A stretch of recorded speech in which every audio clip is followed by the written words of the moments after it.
Welcome to the last breakfast. Please enjoy the video.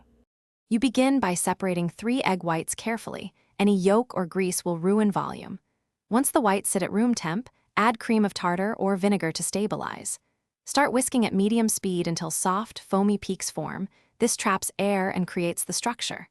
Make sure your sugar is ready. You'll add it slowly. Don't wait. While whisking, preheat the oven to 95 degrees 110 degrees C so the meringues dry evenly rather than brown. Once you have soft peaks, begin adding 120 g sugar a tablespoon at a time. This dissolves sugar into the foam and prevents grainy texture. Keep whisking to stiff, glossy peaks. When you lift the whisk, peaks should stand tall without drooping.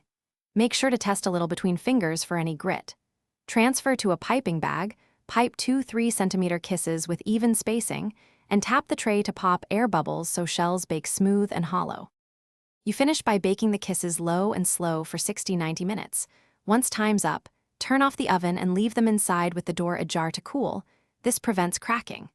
Make sure to store completely dry in an airtight container, or dip and serve immediately. If your meringues weep or feel grainy, check humidity and whether you under or over whipped, or if sugar wasn't fully dissolved. Remedy by rewhipping whites with dissolved sugar in low humidity next time. Thanks for watching. If this was helpful, leave a like and consider subscribing. See you next time.